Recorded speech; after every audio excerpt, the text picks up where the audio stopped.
చేసింది నువ్వు స్వతంత్రించుకోవాల్సిందే. నీ జీవిత స్థితి మారాల్సిందే. నీవు దేవుని చిత్తంలో, దేవుని వాగ్దానంలోకి ముందుకు సాగాల్సిందే.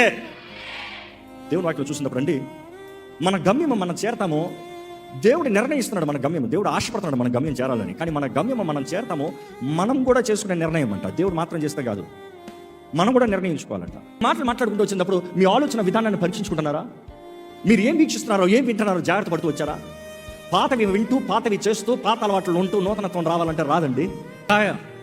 ఈరోజు ఇక్కడ మిమ్మల్ని అడుగుతున్నానండి, ఏంటది నీ జీవితంలో దేవుడు నీ కొరకు దాచిపెట్టినది తెలుసుకున్నావు?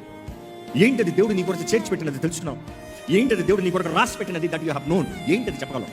ఇప్పుడు అది మరలా పరీక్షించు. నీ తలంపా దేవుడు చెప్తున్నారా? ఏదో వాగ్దానం తీసుకున్నది దేవా వచ్చేసి ఇచ్చేసామని కాదు. దేవా నువ్వే చెప్తున్నావా? నువ్వే ఇస్తున్నావా? ఇది నీ మాటేనా?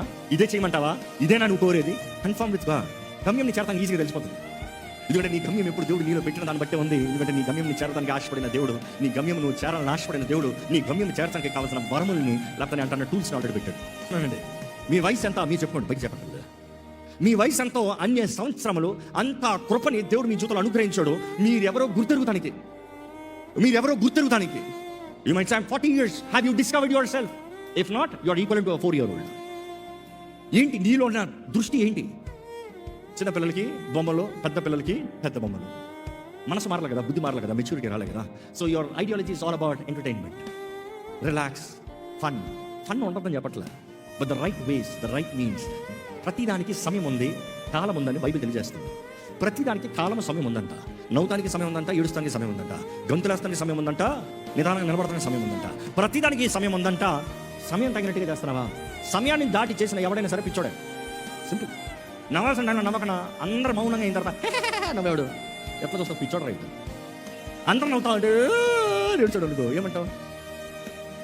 టైం రోజు ఒకటి అంటాడు, ఈ నూతన సంవత్సరంలో దృష్టితో, ఆశతో వేగపడుతూ ముందుగా చేయవలసింది చేయండి, సాధించవలసింది సాధించండి. Let not your new spirit die. బట్టలు పాత అయిపోయి ఉండొచ్చు, ఇల్లు పాత అయిపోయి ఉండొచ్చు, స్థలం పాత అయిపోయి ఉండొచ్చు, రోడ్లు పాత అయి ఉండొచ్చు, అంత పాత అయి ఉండొచ్చు, డేట్ దాటి వెళ్ళిపోయి ఉండొచ్చు. But keep up, it is all in your mind. ఎందుకంటే ఒక మనిషి మారడానికి మూమెంట్ ఆఫ్ చేంజెస్ ఎనఫ్ అంట. ఒక్క మూమెంట్, ఒక్క నిమిషం చాలంట, ఒక సెకండ్ చాలంట ఒక మనిషి మారడానికి. కానీ తన జీవిత విధానం మారడానికి కనీసం 14 days ఆఫ్ కన్సిస్టెంట్ డిసిప్లిన్ అంటారు. 14 రోజుల్లో ప్రతిరోజు క్రమశిక్షణ ఉండాలంట. It takes 3 months for one to become a new habit. ఒక అలవాటు కామన్ అవుతానికి 3 నెలలు పడుతుందంట. 14 రోజుల స్ట్రిక్ట్ డిసిప్లిన్ ఉంటే, ఆ స్ట్రిక్ట్ డిసిప్లిన్ కంటిన్యూ అవుతే 3 నెలలు పడుతుందంట to become the new version of you.